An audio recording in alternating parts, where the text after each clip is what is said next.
Bonjour, vous allez bien? Merci d'être là. Nous allons passer 1 heure en compagnie d'un homme, puisqu'il s'agit effectivement du genre masculin qui est sur ce plateau. Il est déjà venu à plusieurs reprises. C'est un homme qui a beaucoup de finesse, beaucoup de subtilité. Je vous en dis plus dans un instant.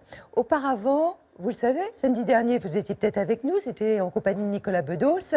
Et le lendemain, nous étions en compagnie du comédien Pierre Arditi. Vous avez beaucoup aimé cette émission, vous avez été très nombreux à la regarder. Allez, de courts extraits. Il a beaucoup d'humour, c'est un homme de talent. C'est Nicolas Bedos qui est avec nous ce matin. Est-ce que le fait de porter un nom, un patronyme célèbre, est-ce que vous auriez aimé, vous, en avoir un plus anonyme quand vous étiez enfant? Rétrospectivement, oui. Et en même temps, on ne peut pas avoir le beurre et l'argent du beurre. Mais c'était lourd à porter? Bah évidemment. Au moment même où je suis en train de parler, il y a des gens qui me regardent et qui se disent « Oh putain !» En raison de votre patronyme? Et pas que. Et pas que. J'ai été un peu dans l'hystérie de l'autopromotion il y a quelques années. Vous vous souvenez de votre premier flirt? Vous voulez qu'on le reproduise là, sur le plateau? Non, c'était joli. C'était joli, à part cette espèce d'injonction à une certaine façon d'enrouler la langue autour de la langue de l'autre, qui ne m'a pas particulièrement plu. Mais très vite, on a cessé le côté trop muqueux. Qu'est-ce que vous avez appris de vous-même sur le tournage? Doria, moi, toute l'équipe, on a appris qu'on était capable d'aller plus loin, que nos nerfs nous laissaient penser jusque-là. Et qu'est-ce que vous avez appris l'un de l'autre? Ce film nous a forcément rapprochés car ça a achevé de nous prouver qu'on avait des goûts communs, une estime absolue l'un pour l'autre. Et en même temps, je pense que ça abîme. 2 ans, l'un sur l'autre, c'est pas quelque chose que je conseille à tout le monde. C'est pas bien. Il faut se manquer dans la vie, il faut s'éloigner un peu l'un de l'autre.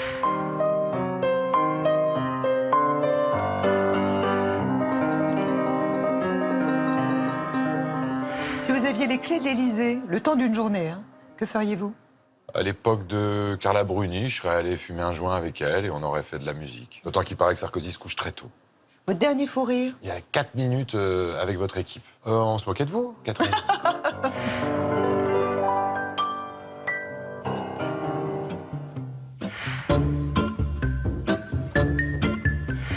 Pierre Arditi. Bonjour Pierre Artiste Arditi. dramatique français, 1898-1956, toujours redemandé, libre de suite. Qu'est-ce qu'elle vous a transmis, votre mère? Ma mère, elle m'a appris à pleurer, d'abord. Enfin, elle m'a expliqué qu'un homme qui ne pleure pas n'est pas un homme, contrairement à ce qu'on voudrait nous faire croire. Vous en avez abusé? Je m'en sers encore beaucoup pour jouer. Mais avec le temps, c'est malheureusement devenu de moins en moins difficile pour moi, parce que tout me blesse. Vous savez, on dit toujours, Pierre Arditi fait du Arditi. Est-ce qu'il vous arrive aussi de vous le reprocher? Eh bien, écoutez, non. Heureusement que je fais un peu de Arditi, puisque sinon, où est-ce que j'irais chercher le matériau? C'est le premier matériau d'un acteur, c'est la vie. Moi, je suis un acteur, sensible à l'enseignement stanislavskien. Use it, sers-toi de toi pour incarner cet autre qui apparemment serait un étranger, qui en réalité est un cousin germain. Est-ce qu'il y a des personnages vraiment qui vous hantent? Ça vous empêche de dormir la nuit? Je ne dors pas la nuit, non pas parce que quelque chose m'empêche de dormir la nuit. Ce qui m'empêche de dormir la nuit, c'est que je ne veux pas dormir la nuit. Je ne veux pas dormir la nuit parce que la nuit, c'est la nuit. La nuit, c'est donc la mort, et je n'ai pas l'intention de mourir tout de suite. Donc, au contraire, quand la nuit arrive, moi, je fais en sorte que cette nuit-là soit encore le jour. Vous allez voir la pièce d'un ami comédien que vous n'avez absolument pas aimé. Qu'est-ce que vous lui dites? Je lui mens. Star du X. Quel serait votre nom de scène? Fripounet. Le défaut dont vous aimeriez vous débarrasser? Cette espèce de vague à l'âme que je noie évidemment dans des pirouettes, mais qui pourtant est toujours là et qui me rappelle qu'à un moment donné, je ne serai plus contre votre dos.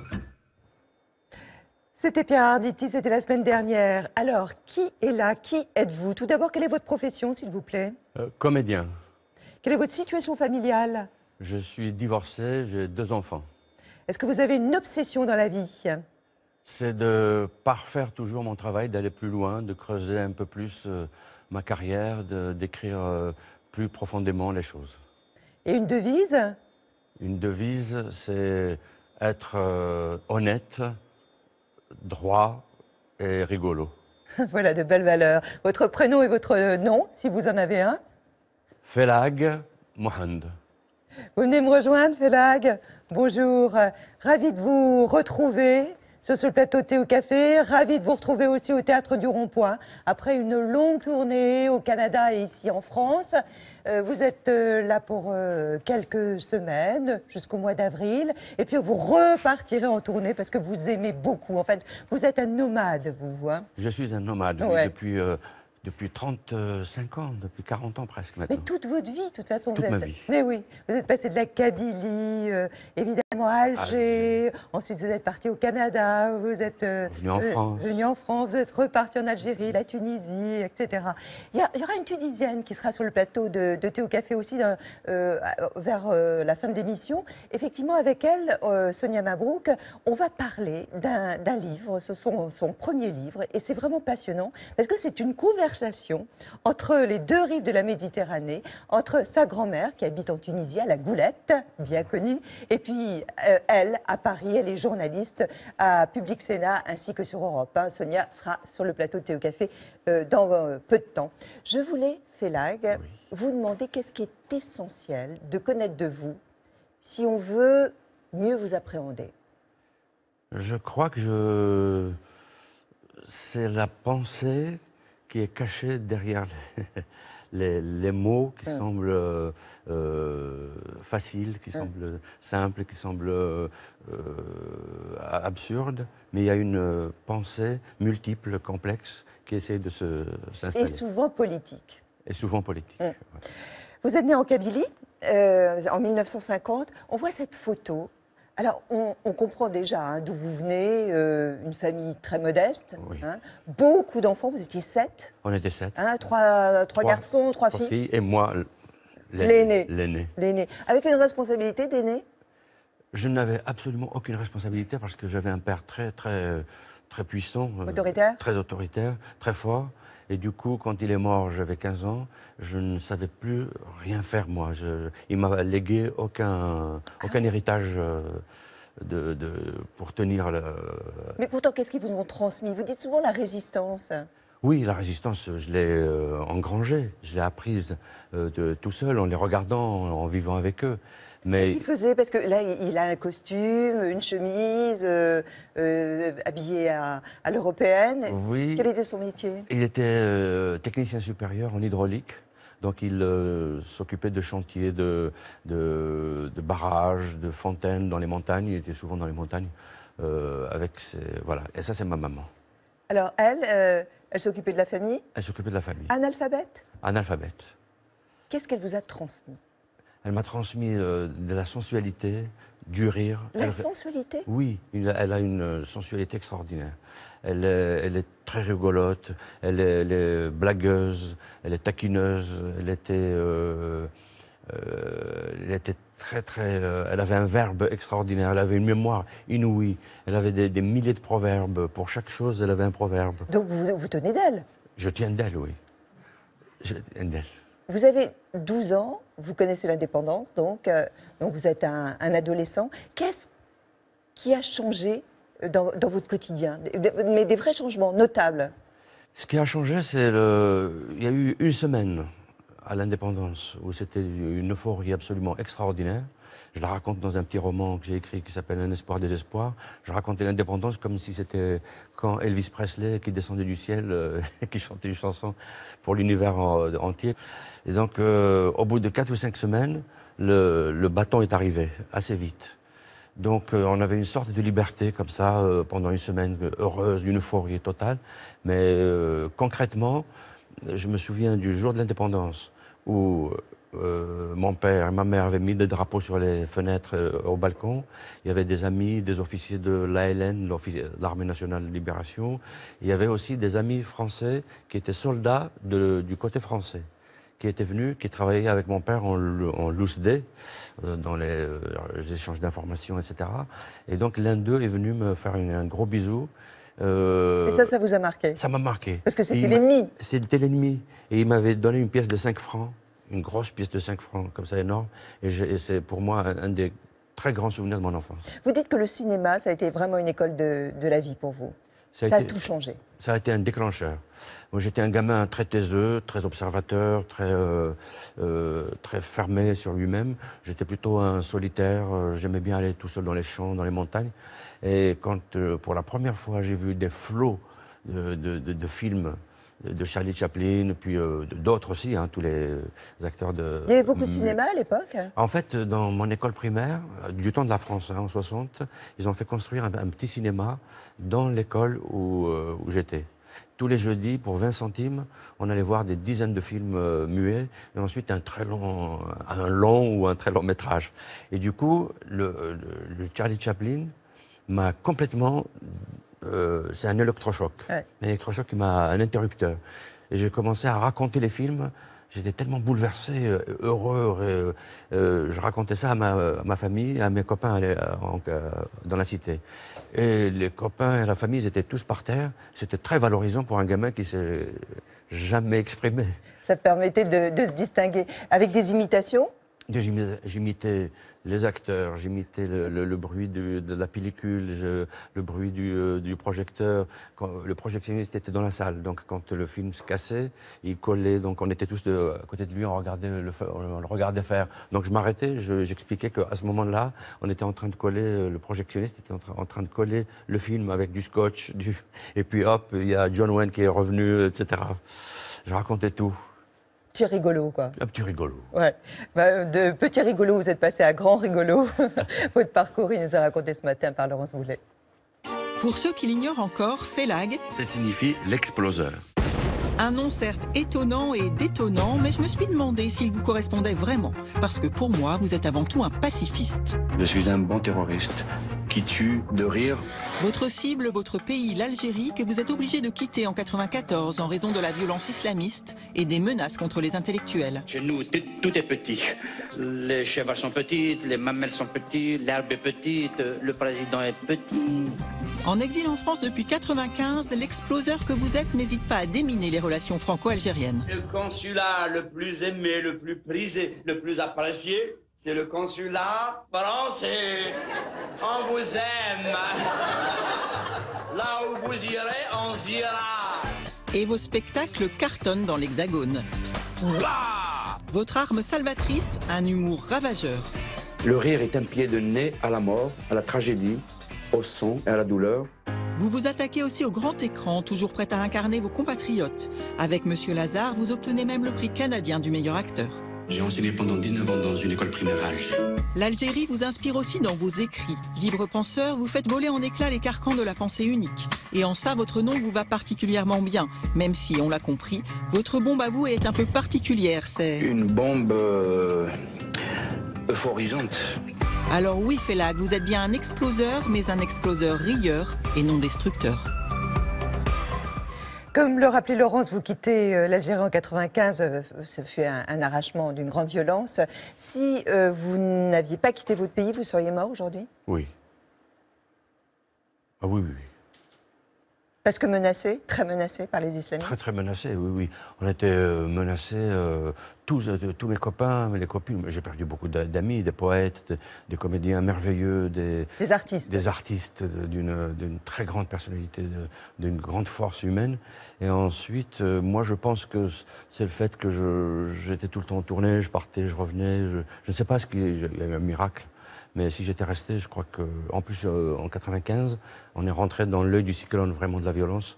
Et 96, 97, 98, ça ont été les années les plus terrifiantes, les plus sauvages qu'on ait vécues. Et je crois que je serais passé, oui. Est-ce que vous avez éprouvé une certaine culpabilité de laisser les autres en venant ici? Oui. Pendant les 3 premières années, j'ai failli déprimer totalement à cause de ça. D'abord, j'ai été arraché à un milieu que j'aimais être là, j'aimais être au théâtre, j'aimais rendre heureux les Algériens qui venaient très nombreux me voir au spectacle quasiment tous les soirs. Vous étiez une vraie vedette. Absolument, ça marchait très très fort. Et en plus, je parlais de ce qui se passait. J'étais dans le chantier politique du moment, parce que c'était la seule brèche quasiment qu'il y a eu depuis 30 ans. À la manière de Guy Bedos, un peu. À la manière de Guy Bedos. Ouais. Il y a eu 30 ans de silence, d'opacité absolue, une chape de plomb sur le pays. Et quand il y a eu une petite brèche après le 5 octobre 1988, je fais partie de ceux qui ont saisi l'occasion de rentrer dans la brèche. Et j'ai raconté des histoires. Je lisais le journal le matin, j'écrivais le sketch dans l'après-midi, je le jouais le soir.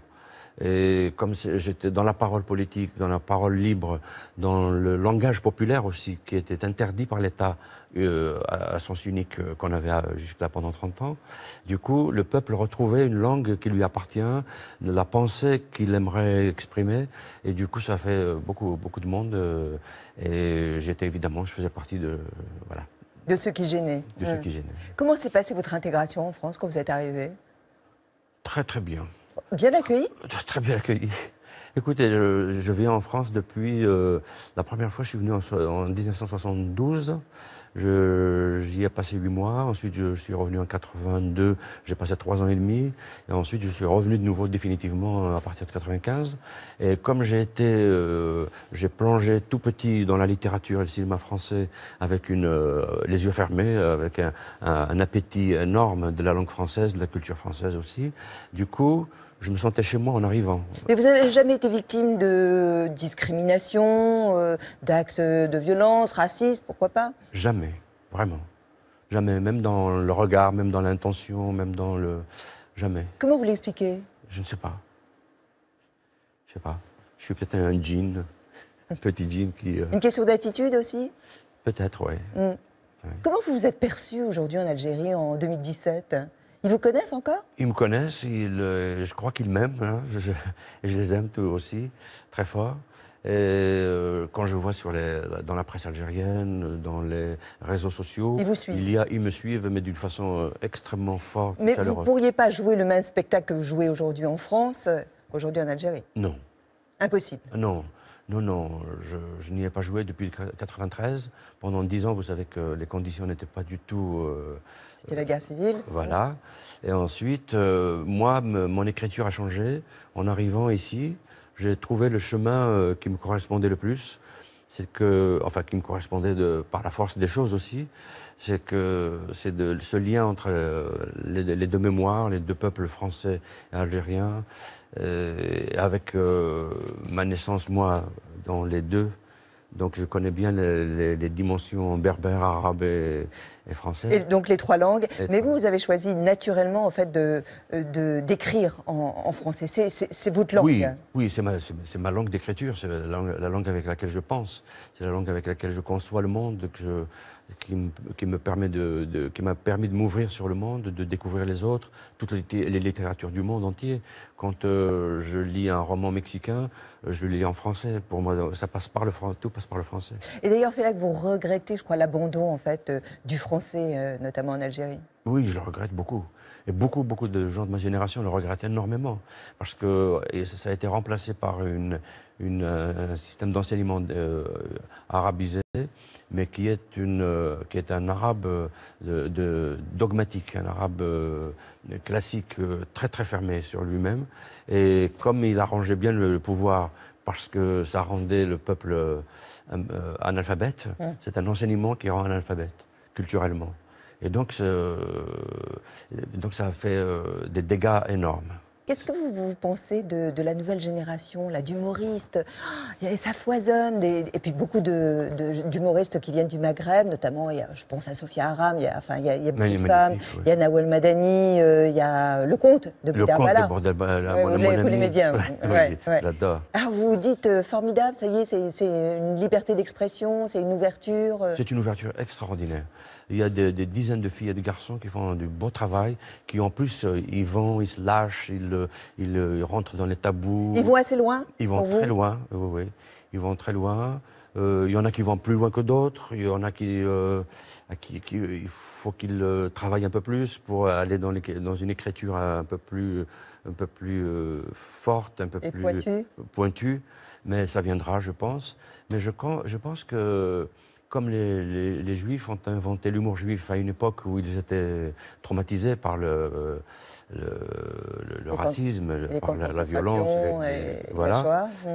C'est une arme de résistance absolument extraordinaire. Comme disait Freud, les Juifs ont inventé un humour sur eux-mêmes pour éviter que les autres se moquent d'eux.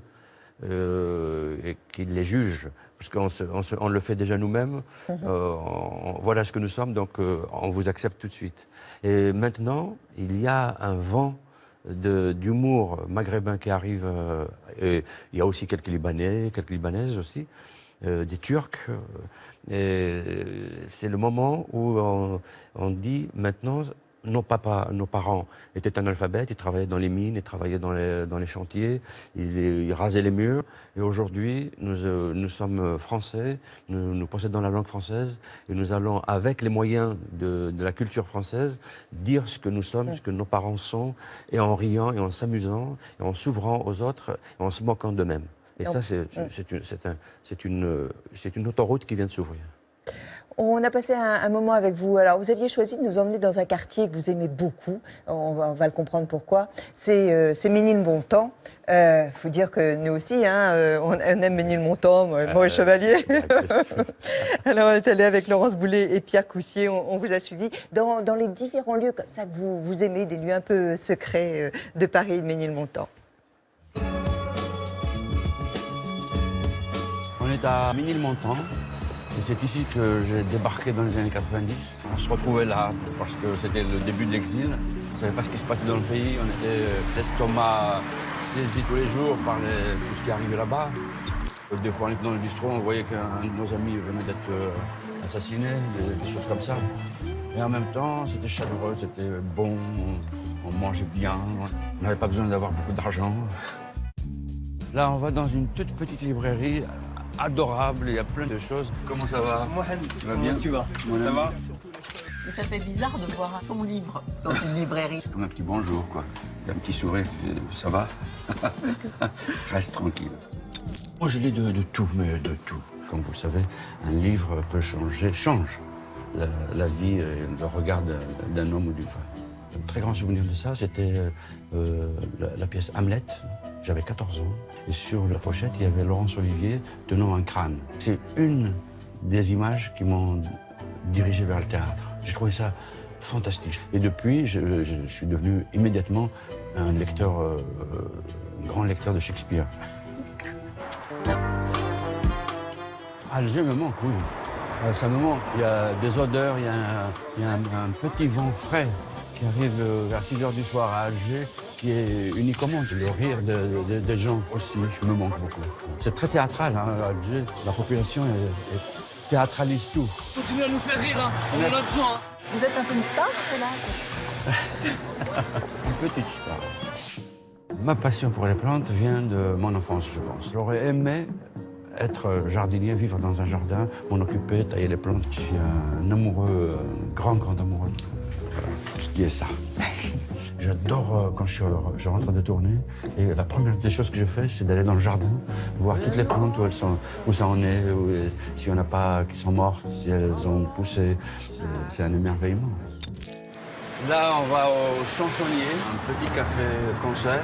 Et nous allons voir mon ami Akilidé, qui est un immense chanteur kabyle. On va le faire chanter. Je vais t'accueillir avec cette chanson qui retrace un peu ma route, un petit peu, on va dire ça, hein, de bohémien.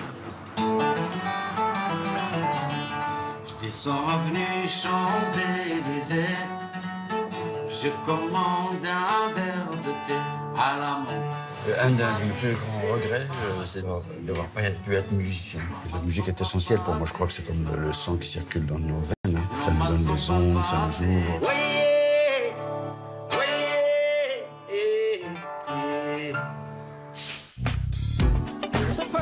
Je suis en étonnement devant le monde. Et c'est pour ça que je souris à tout ce qui est vivant, positif, beau.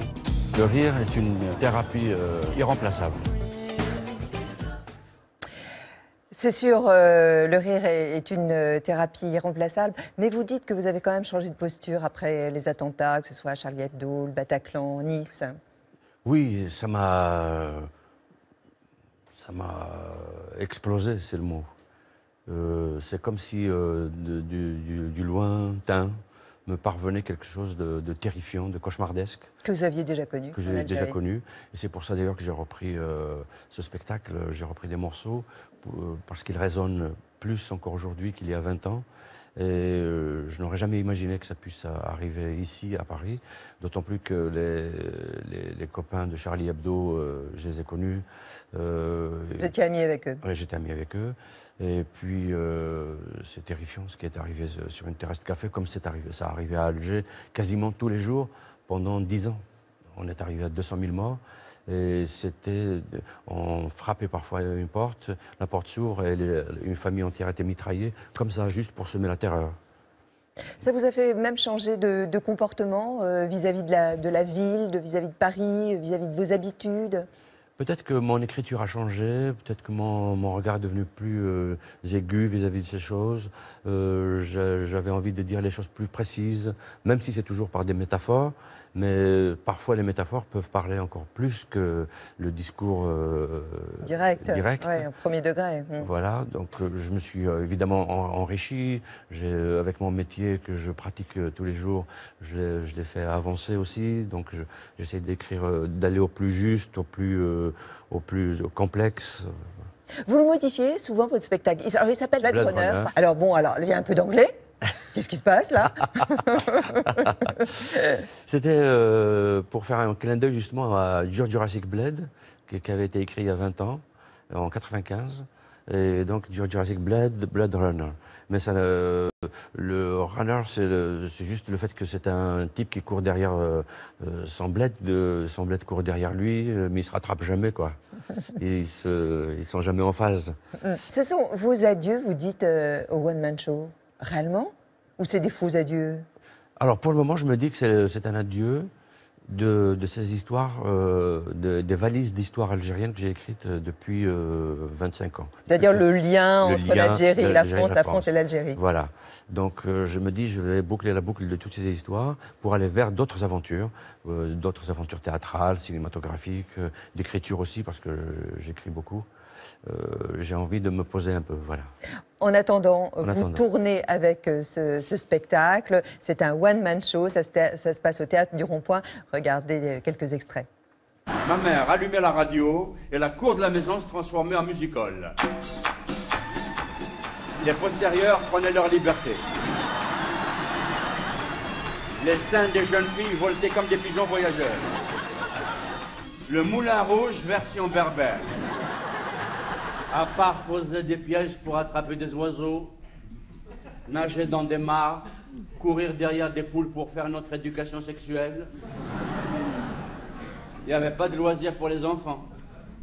On s'ennuyait beaucoup. Heureusement que des avions venaient nous bombarder de temps en temps. Avec une mise en scène forte à propos de Marianne Epin. C'est vrai que c'est très beau. Vous êtes seul, mais on s'ennuie vraiment pas parce qu'il y a une scénographie, quoi. Il y a quelque chose autour de vous. Oui, il y a une scénographie, il y a des lumières, il y a des petits accessoires. Et pourtant, c'est un grand plateau, hein, un grand plateau, du Théâtre du Rond-Point. Ouais. Oui. Et qu'est-ce que vous ressentez quand les you-you dominent les applaudissements?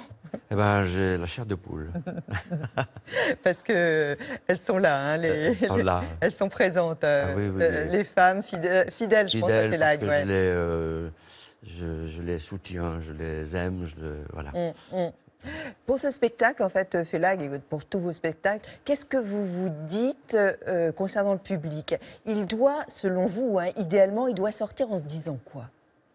Il doit sortir en étant étonné, en ne retrouvant pas les mêmes choses que le spectacle précédent, en poussant l'écriture beaucoup plus loin encore, en poussant l'absurde plus loin, en révélant des mystères, parce que les spectacles, ce sont des secrets aussi qu'on livre au public. Ce sont des tiroirs, des milliards de tiroirs qu'on ouvre, et on n'a pas le droit de les ouvrir d'habitude. Et là, moi, je vais les ouvrir, et là... Quitte à ce que ça fasse mal. Quitte à ce que ça fasse mal, et parfois ça fait très mal. Et je pense que c'est ce qui fait mal, qui fait rire aussi. Parce que ça ouvre les tiroirs du spectateur aussi, et ça le libère. Et donc, ils se sont soulagés, et ils se sont soulagés par le rire catharsique. Dans la vie, vous êtes quelqu'un de gai, de joyeux, d'optimiste? Oui, je suis assez pessimiste, mais un pessimiste joyeux. Vous savez, Florence Foresti, elle était à votre place il y a quelques semaines, il y a 15 jours, et elle disait en fait qu'il ne fallait pas connaître les humoristes parce qu'ils n'étaient pas drôles du tout dans la vie. C'est vrai ou pas? Oh non, non, moi je m'amuse beaucoup.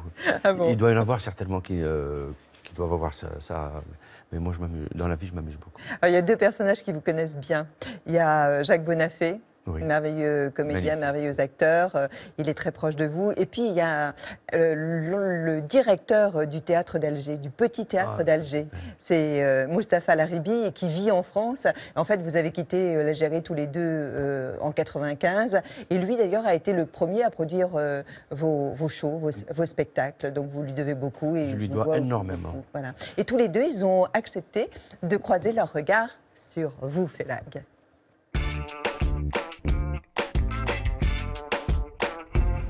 Félag, c'est un comédien de théâtre dont le travail pourrait se résumer à tenter de rire, parce que c'est pas évident, et en tout cas réussir à faire rire du malheur. C'est aussi par là qu'il nous fait tort de rire, quoi. C'est comment il a osé dire ça, mais avec autant de finesse. En Algérie, j'avais l'habitude de dire qu'on devrait prescrire ces spectacles comme un médoc, quoi. Voilà, ça fait du bien, et ça apaise, ça répare. Il parle très profondément de son pays, de ses racines. On n'avait jamais vu ça, ni en Algérie, ni dans les pays limitrophes du Maghreb. Une liberté de ton. Il fout la merde, quoi. Il déclenche pas mal de choses dans les têtes, là. Il agite beaucoup de gens. De 89 à 92, il a totalement représenté, à lui seul, cette liberté de parole prise sur toutes nos errances, nos défauts, nos lourds héritages humains. Dès le passage à la télé, c'est devenu un héros. Algérien, maghrébin, il ne pouvait plus bouger sans être reconnu. Magique et son courage, il y a des gens qui vont vers lui pour dire « Merci, tu as bien fait de dire ça, ça c'était bien ». Il a une imagination particulièrement fertile. Son esprit même a la force de l'épice. Elle prend les choses et leur redonne saveur. C'est quelqu'un d'inspiré, mais pas nécessairement dans le côté blagueur. C'est aussi un grand timide, c'est pas du tout la bête de scène qui dit à tout moment je suis là, tonitruant du soir au matin. Oh, il a un côté certainement très rentré. Il y a certaines choses qui restent mystérieuses. Il a le goût du mystère et ça, c'est un gros défaut. Il retient l'essentiel de l'homme qu'il est, certainement de ses souffrances aussi, une grande pudeur. Il se refuse d'être un pessimiste inexorable en disant une fois que ça va mal, ça va très mal. Félag est un optimiste, c'est clair. Sinon, il n'aurait jamais trouvé cette résistance, cette énergie à ne pas lâcher l'affaire. Bon, plutôt sympathique, n'est-ce pas? Bon, ce sont des amis, hein. Mais alors, je trouve que c'est intéressant. Pourquoi vous êtes si mystérieux? Il trouve que c'est un défaut, d'ailleurs. C'est joli, c'est bien. C'est un compliment. Ah, c'est un compliment dans votre tête. Oui, parce que c'est pas du tout le mystère. Oui. C'est de rester, de ne pas... un peu secret. De rester un peu secret, oui. De ne pas envahir les autres avec soi. C'est d'élégance, alors. Voilà. Oui. Voilà. Vous êtes père, hein, vous le disiez là au début d'émission. C'est le meilleur rôle de sa vie ou pas? C'est un rôle difficile. Je ne sais pas, c'est un rôle très difficile. Oui. Ils sont grands, vos enfants, maintenant. Oui, ils sont grands, mes enfants. Et puis, j'étais toujours parti sur les routes. Et ça c'est une fêlure aussi. Ils vivent en France? Ils vivent en France. Ils sont sur vos traces d'artistes ou pas? Pas du tout. Pas du tout, ils font tout autre chose. Ils font tout autre chose. Ouais. Et quel lien ils entretiennent avec l'Algérie? Un lien, bizarrement, c'est le lien qui est né un peu dans les jeunes en France. C'est un lien mythique. Alors que je les emmenais de temps en temps, quand ils étaient petits, mais ils ont un lien mythique d'un pays magnifique, parce qu'ils sont libres là-bas. Quand on va en vacances, ils sont tout le temps dans la rue, ils sont au bord de la mer. Oui, mais il y a une différence entre passer un mois, évidemment, en Algérie et c'est ça. La différence qu'il y a entre immigration et tourisme. C'est ça. Donc maintenant, les choses commencent à se stabiliser un peu. Mais mon garçon, par exemple, à un moment donné, il voulait partir vivre à Alger. Alors qu'il est parti, il avait 2 ans. Vous parlez d'ailleurs dans le spectacle du hitisme. Oui. Ouais. Alors, réexpliquez-nous ce que c'est. Alors, le hétéisme, c'est le murisme. C'est mon ami Alalou, qui était et Aziz Mati, qui sont des animateurs radio, qui ont été les premiers, bien avant le 5 octobre 88, à mettre de l'humour algérien très très puissant, très fort, très cassant. Et ils ont rendu ce mot très célèbre. C'est hétiste, ça veut dire c'est les muristes. C'est les muristes, c'est les millions de jeunes qui tiennent les murs toute la journée parce qu'ils sont au chômage, parce qu'ils n'ont rien à faire, il n'y a pas de perspective de vie, il n'y a pas d'animation, il n'y a pas de théâtre, ils lisent pas, ils sont trop nombreux à la maison, donc ils passent leur vie dehors, ils rentrent juste pour dormir, et parfois il faut qu'ils quittent le lit pour laisser la place à un frère, etc. Donc moi je les aime, j'essaie de porter cette douleur qu'ils ont en eux, ce vide abyssal qui leur fait mal. Donc j'ai de l'empathie, j'essaie de les raconter. Mais de quoi rêve la jeunesse algérienne? De quitter l'Algérie? De quitter l'Algérie, oui. De quitter l'Algérie, de venir vivre dans l'ancien pays colonial, pour des raisons de proximité, de langue. Et de confort, de confort, de liberté, mais surtout échapper, je pense que c'est très important, je le raconte souvent dans mes spectacles ou dans mes livres, c'est échapper à la tribu. Échapper donc à la famille, quoi. À la famille. Qui est très prégnante. Qui est très prégnante. Échapper au conservatisme, échapper à l'autoritarisme, l'autorité du père. Qui est, le silence aussi, il y a beaucoup de silence dans les familles. Donc partir, c'est devenir soi, c'est aller à l'aventure de soi, découvrir l'autre monde et échapper à l'emprise du père et de la mère qui est victime. Et des frères, pour les filles. Et des grands frères pour les filles, etc. Est-ce que vous pensez que l'indépendance a porté ses fruits en Algérie? Non. Non. C'est terrible de dire ça. C'est terrible, oui. On en a rêvé, beaucoup. On l'a aimé, nos parents se sont battus pour ça. Mais non, elle n'a pas porté ses fruits. Ou alors ce sont des fruits amers. Bouteflika en était à sa 18e année de pouvoir. Oui, comme ça, 18 ans, oui. Ouais. Il pourrait même... il est annoncé sa candidature pour un 5e mandat. Oui. Ouais. Qu'est-ce que vous aimeriez comme ça lui dire si vous l'aviez en face de vous? Je lui dirais rien du tout. Je n'ai pas envie de lui parler. Vous pensez qu'il est la raison aujourd'hui de la situation algérienne que vous évoquiez? Il fait partie. Je pense que c'est un pouvoir qui est là en place depuis l'indépendance, qui n'a pas lâché un iota du pays, qui n'a pas lâché prise. Et à chaque fois, on met un homme à l'avant. Il fait partie des hommes qui sont mis à l'avant. Et comme il est très rusé, il est très malin, il a réussi à se faire à écarter se faire un peu d'air autour de lui. Mais il fait partie des responsables, bien sûr. Alors la liberté, les jeunes la trouvent souvent grâce aux réseaux sociaux. Ils la trouvent aussi grâce à la technique, la technologie en fait, très moderne. Et je pense au smartphone. Oui. Il y a un festival qui s'appelle donc Mobile Film, c'est la 12e édition. On avait reçu d'ailleurs son créateur il y a quelque temps. Et en 1 minute, en 60 secondes, on pouvait participer donc à ce festival dans le monde.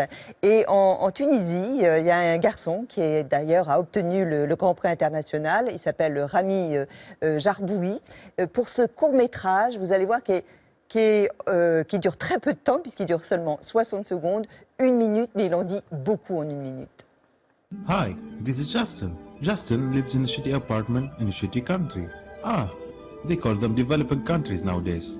Out of courtesy, of course. Justin is gonna show us a very useful trick today. How to add salt to your soup if you don't have salt.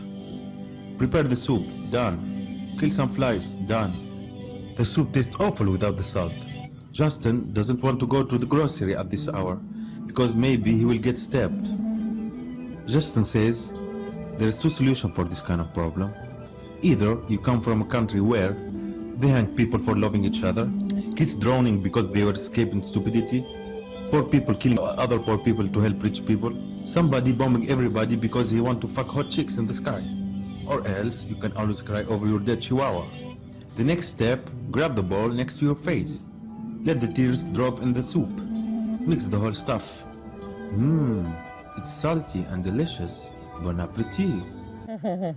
Des larmes, une larme, voilà, qui permet de saler sa soupe. C'est inventif, c'est corrosif, c'est poétique aussi. Je pense que ça doit vous parler, vous faites. Ça me parle parce que c'est un éclat d'imagination absolument extraordinaire. Je voudrais qu'on reçoive Sonia Mabrouk, pour son livre qui nous a beaucoup intéressés. Bonjour Sonia. Bonjour. Merci d'être là sur le plateau Thé au Café. Est-ce que vous connaissez, vous connaissez Félag? L'univers de Félag, il m'a bercé, il berce beaucoup de générations en Tunisie.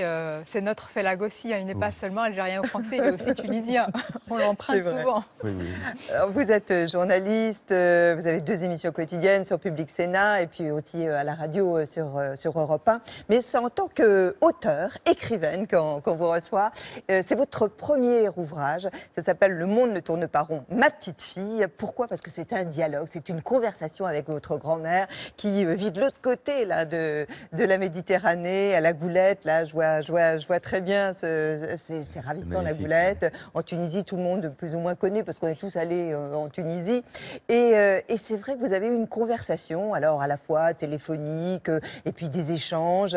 Et vous avez réussi, à travers ce dialogue, à nous parler l'une et l'autre, donc 2 générations, de choses qui nous touchent énormément, qui nous touchent évidemment au Maghreb, mais qui nous touchent aussi en France, parce qu'en fait, il y a des thèmes qui sont similaires et des thèmes communs. Vous êtes né en Tunisie, depuis 15 ans en fait, vous vivez en France.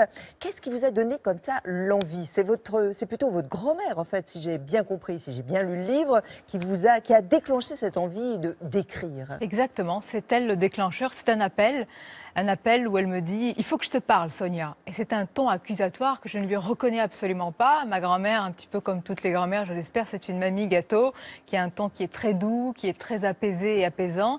Et cette phrase, elle m'a marquée. Je lui ai dit « Mais qu'est-ce qui se passe, mamie ?» Elle m'a dit « Ça ne va plus. Moi, je veux comprendre ce qui se passe en France. Je veux qu'on fasse le lien avec la Tunisie et je veux qu'on en parle de toi à moi, d'une grand-mère à sa petite fille, mais de manière très directe, très franche. Et ce qu'elle a, c'est qu'elle est débarrassée de toutes nos prudences. Elle est débarrassée de toutes nos circonvolutions. Donc, elle va dire ce qu'elle pense, sans filtre, et j'ai voulu le traduire dans ce livre. Alors, il est vrai, Sonia, que quand on lit ce livre avec beaucoup d'intérêt, moi, il m'a semblé que votre grand-mère allait même plus loin que vous. Oui. Ben, c'est ce que je vous dis, elle est débarrassée de ce vous êtes plus modérée, plus réservée. Oui. Alors, je suis plus modérée aussi parce que j'essaye parfois de la raisonner. Et c'est ça ce qui est incroyable, c'est que la plus raisonnable, finalement, ce n'est pas la grand-mère. Ce n'est pas elle la plus sage, c'est moi. Et elle me pousse justement dans mes retranchements sur de nombreux sujets. Et je voulais montrer en fait ce passage de témoin. Et Félag, vous en parliez très bien tout à l'heure, c'est la transmission. C'est ce qu'il y a de plus important parce qu'elle a ce regard sur le temps comme une sorte de pelote de laine qu'on déroule. Et elle voit tout ce qui s'est passé et tout ce qui se passe en France. Et elle le voit avec un regard très acéré. Alors, des thématiques qui sont très très lourdes. Le 8 mars, il est sorti ce livre. C'est un hasard ou pas? C'est un hasard, c'est le choix de l'éditeur. Moi, je ne l'ai pas calculé, mais je trouve que c'est formidable parce que quel plus beau symbolique en tout cas pour les femmes. Vous dites que le problème des sociétés arabes, c'est justement l'incapacité à moderniser en fait la relation homme-femme. Ça fait là que vous l'avez toujours dit, vous le dites dans les spectacles. Malheureusement, quand on voit ce qui se passe, on a l'impression que ça régresse. Mais il y a toujours des îlots malheureusement de résistance. On décrit des cafés en Tunisie ou aussi en Algérie où nous, les femmes, nous n'avons pas le droit d'aller, où nous ne pensons même pas. Certains aussi en France, c'est ce que je dis aussi à Sevran. On ne pense même pas y aller et ça révolte ma grand-mère. Et ce qui est plus incroyable, c'est que moi, je me suis presque faite à l'idée que je n'ai pas accès à ces cafés. Elle me dit, mais Sonia, ce n'est pas possible. Ta génération, évidemment, doit se battre pour ça. Donc, elle est une sorte d'éveilleuse de conscience. Est-ce que vous pensez, Félag, que c'est la faute de la religion ou c'est un héritage patriarcal, culturel? Je pense que c'est un héritage patriarcal et culturel. La religion en a profité. Quand elle est arrivée, elle a profité de ce qu'elle a trouvé, du terrain qu'il avait, pour le rendre encore plus dense. Sonia, vous dites en France il y a quelque chose qui vous a révolté, c'est le hijab day. Oui, cette journée du voile à Sciences Po, moi j'essaie d'expliquer parce que souvent en France comme ailleurs... On explique, hein? Oui. C'était une journée on va le dire comme tel, de promotion en fait du voile. Alors c'était peut-être parti, selon les organisateurs, soi-disant d'un bon sentiment pour pas que ces femmes soient stigmatisées. Seulement on arrive au résultat qu'il faut faire la promotion du voile. Et moi ce que j'essaye de dire, parce que souvent on me dit mais tu es contre. Si je ne suis pas contre, j'essaie d'expliquer que chaque femme a sa liberté, hein, tant qu'on respecte les lois de la République, mais on ne peut pas en faire la promotion. Si on en fait la promotion dans d'autres pays où on se bat pour ne pas le porter, où il n'y a pas autant de liberté qu'en France, c'est terrible comme retournement de situation. Donc on ne peut pas faire la promotion de ces choses-là, on peut donner la liberté, mais pas faire une sorte de prosélytisme aussi revendicatif en France. Et sur le sujet, votre grand-mère est d'accord avec vous? Oui, elle est d'accord avec moi. Alors elle aussi ne porte pas le voile. Mon arrière-grand-mère, qui était pourtant mariée à ce qu'on appelle un juge, un qadi, un juge religieux, ne l'a pas porté par choix. Ma grand-mère ne l'a pas porté quand elle a vu ce geste de Bourguiba, qui avait, je sais pas, vous voyez la photo, enlevé le voile à une femme, et c'était pas un geste violent. Au contraire, c'était pour donner le choix aux femmes, tout simplement. Il a même bu un verre d'eau pendant le ramadan à midi, tout à fait, à la télévision, en disant voilà. Devant une assistance qui était restée médusée, mais parce qu'il avait ce charisme et même une forme d'autoritarisme, il faut le reconnaître, évidemment. Moi, je ne dis pas que c'est un démocrate, c'est un leader qui était visionnaire. C'est ce qui nous manque aujourd'hui. Et qui a fait beaucoup pour les femmes. Et qui a fait beaucoup pour les femmes. Ça, je crois que c'est difficile de le nier, personne ne peut le nier. Alors, vous êtes très radical sur le burkini. Vous dites non, ça c'est impossible, on ne peut pas accepter. Il faut mettre les choses dans leur contexte. Le burkini est arrivé juste après quand même une vague de choc qu'on a eue, après ce qui s'est passé également à Nice. À partir du moment où vous avez cela, ça s'est passé quand même à côté d'une plage, vous ne pouvez pas, sur ces mêmes plages-là, venir avec cette provocation. Pour moi, c'est une provocation. Je n'ai absolument rien contre le voile, c'est une liberté. Le burkini affiché ainsi, c'est un étendard, c'est un slogan que moi je récuse, tout simplement. Vous évoquez aussi le Coran. Vous dites, en fait, les textes sacrés devraient savoir évoluer, devraient évoluer avec l'époque. C'est notre lecture aussi, parce que ces textes-là datent du 7e siècle et après tout le monde peut en faire... moi, j'ai lu le Coran parce que souvent, quand on parle de ces choses-là, on vous oppose, mais vous ne l'avez pas lu. Donc ça, c'est fait. À partir de là, ce sont nos interprétations. Vous êtes musulmane? Oui, je le suis. Je suis croyante, je ne suis pas pratiquante, mais je connais bien ma religion.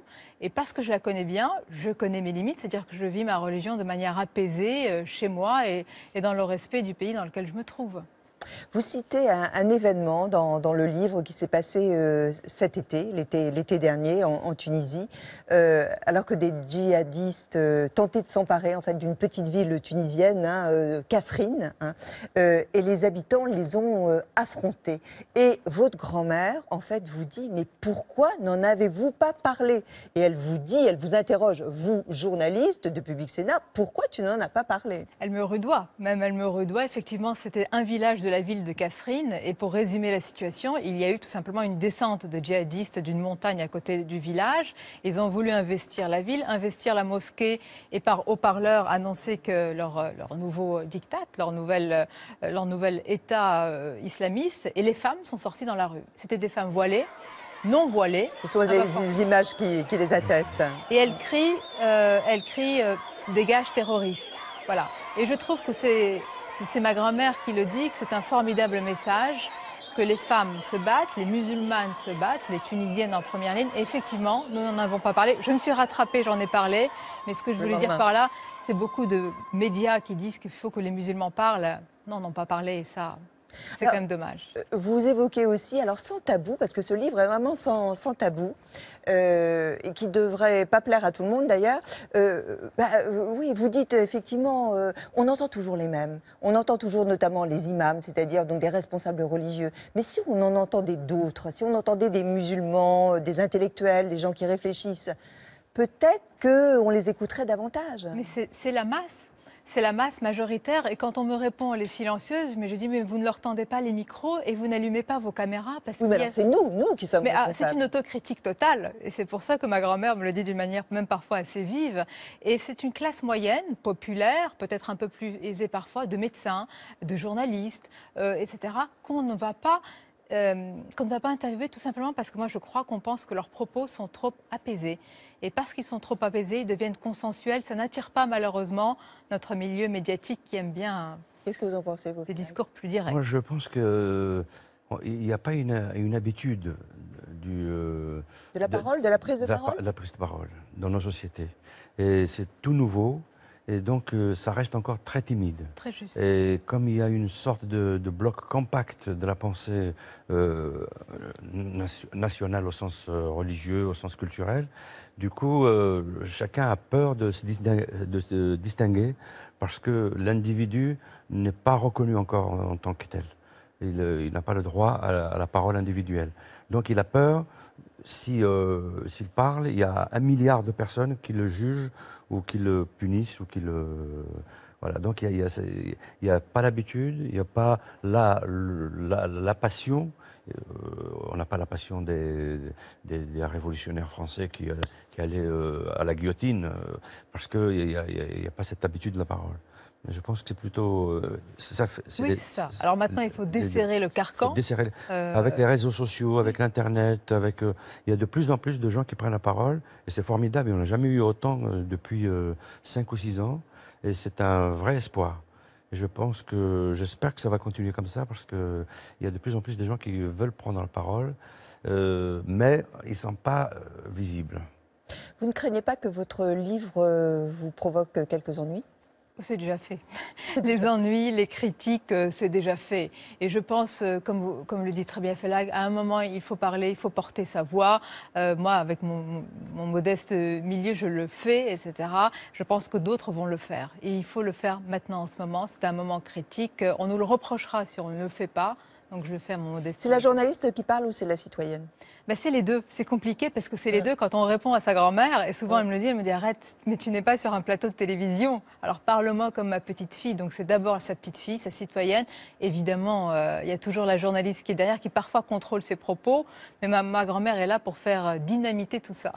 Mais je voulais vous demander, est-ce que votre grand-mère, c'est vraiment celle-là? Ah oui. Ou est-ce que vous lui avez prêté parfois vos pensées à vous? Vous savez, si vous venez en Tunisie, elle serait ravie de vous accueillir. Elle s'appelle Delenda, elle vous adore. Je n'ai pas enlevé un mot, et tout simplement parce qu'elle a toujours tenu à parler un français parfait. Elle n'a pas fait d'études. Elle a toujours pris mes manuels scolaires et ceux de ses petits-enfants pour parler. Donc, chaque mot qu'elle a prononcé est vraiment ça ne m'étonne pas. dans le livre. De toute façon, j'ai vécu en Tunisie, je connais beaucoup les Tunisiens et les Tunisiennes.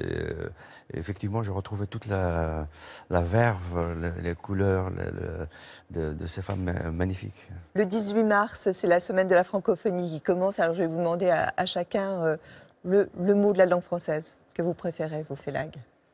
Alors, ostensiblement. Pourquoi la musicalité? C'est pour la musicalité. Et vous, Sonia? Ça va paraître, c'est Méditerranée. Parce que c'est à la fois nos racines, notre univers, et puis c'est un mot qui chante, rien que comme on le prononce. Oui, on ne sait jamais comment l'écrire. Hein, oui, on se trompe toujours. Merci beaucoup, Sonia. Le monde ne tourne pas rond, ma petite fille. Et c'est aux éditions Flammarion. Merci beaucoup. C'est vraiment un livre très, très intéressant et je vous engage à le lire. Vous savez qu'il y a toujours une petite épreuve. Hein, oui. Vous la connaissez. Hein, oui. Oh là là, c'est culte. C'est un des ados. Allez, on y va ensemble. On Merci. y va.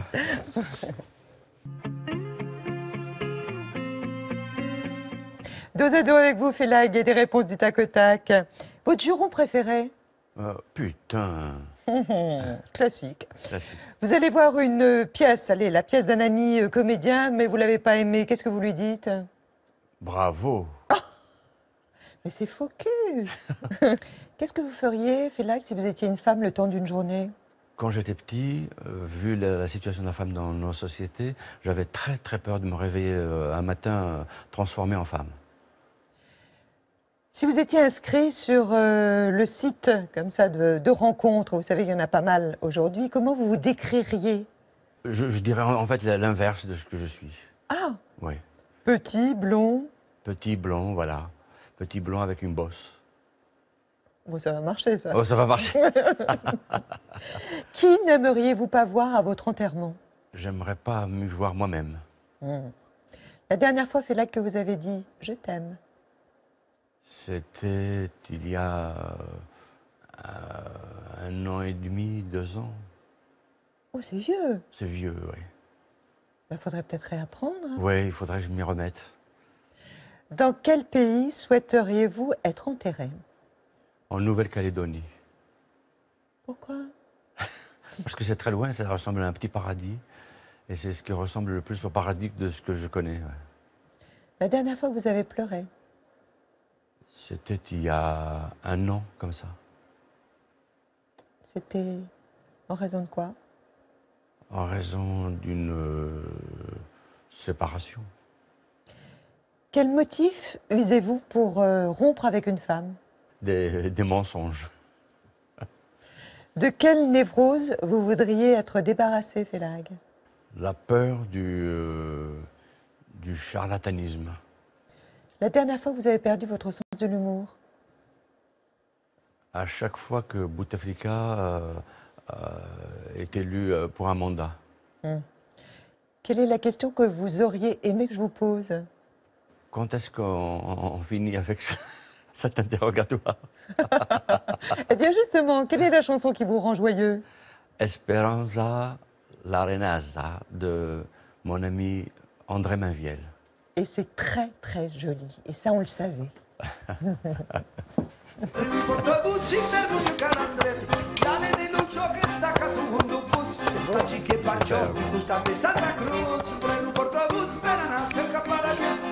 Voilà. Je suis un peu malade, je suis un peu...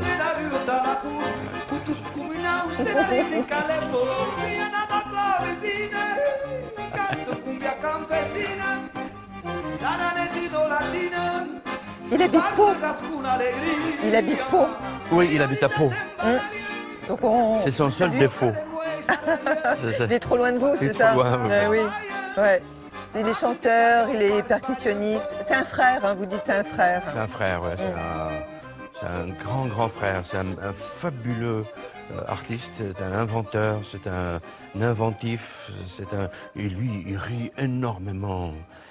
Félag, grand artiste aussi de très grande valeur. Allez voir son spectacle, ça fait un bien fou. C'est intelligent, c'est subtil, c'est politique aussi. Et puis c'est un trait d'union entre un pays qu'on aime beaucoup, qui est l'Algérie, et puis notre pays, la France. C'est au Théâtre du Rond-Point, c'est à 18h30, c'est parfait en plus, 18h30. Permet de bien dîner derrière. C'est jusqu'au 9 avril. Et puis après, vous partez en tournée en France et en Belgique. Alors, comme ça, quelques dates. Il y a Beaune le 15 avril, il y a Nîmes du 25 au 27 avril. Il y a Mérignac le 2 mai, Grenoble le 11 mai, Antibes le 23 mai, Bruxelles du 14 au 17 mai, etc., etc., etc. Je voudrais vous offrir ce CD Radio France INA. Je sais que vous aimez Prévert, beaucoup. Je l'adore. Ouais, oui. Ah oui. Et c'est l'anniversaire de sa mort. Ouais, les 40 oui, ans. Savais, oui. Pourquoi vous l'aimez tant, Prévert? Parce que c'est peut-être le premier qui m'a fait rentrer dans la poésie, parce qu'il raconte des histoires. Ouais. C'est des poèmes merveilleux, mais ça part toujours d'une petite histoire. Ouais. Là, c'est un autoportrait lu par lui. Vous ne l'avez pas connu, Prévert? Non. Ouais, ça, c'est vraiment le regret qu'on peut avoir, c'est de ne pas avoir connu Prévert. Je voudrais remercier aussi autre artiste qui est exposé sur le plateau de Thé au Café. C'est un artiste, il a pour nom Kai. Il expose jusqu'au 25 mars à la galerie Keller, rue Keller à Paris dans le 11e. Il est peintre, il est sculpteur japonais, il travaille avec les éléments de la nature. C'est très beau ce qu'il fait. Il enterre la toile vierge, il l'enterre pendant plusieurs mois, le temps qu'elle prenne la couleur justement de la terre. On le voit quand on regarde attentivement son travail. Et elle est ensuite lavée, cette toile, et puis elle est collée, et elle est cousue pour créer donc ces tableaux. Retenez son nom, c'est Kai. Merci beaucoup, Félag. Merci, chère Catherine. Vous revenez quand vous voulez. Hein. D'accord. D'accord. Oh, merci. Michael Gregorio sera sur le plateau Thé au Café. Samedi, c'est un imitateur. Il remplit des salles comme Bercy, notamment. Et puis le lendemain, elle est drôle aussi, Isabelle Mergo. C'est une comédienne. Et puis elle viendra surtout pour nous parler d'un livre qu'elle vient de publier. Portez-vous bien d'ici là, vous aussi, hein, Félag. Merci Catherine, Ouais. tout de suite. Merci beaucoup. Et puis que les you-you retentissent dans toutes les salles de France et de Belgique. Merci. On se retrouve la semaine prochaine, on va faire un petit selfie. Et puis vous savez, l'émission, bien sûr, elle est rediffusée cette nuit. Vous pouvez la revoir aussi sur plus.fr et sur notre site, ainsi que sur notre chaîne aussi YouTube. Portez-vous bien, merci de votre fidélité et de votre confiance. Au revoir, merci. Merci à vous, Félag. Merci. On fait un petit selfie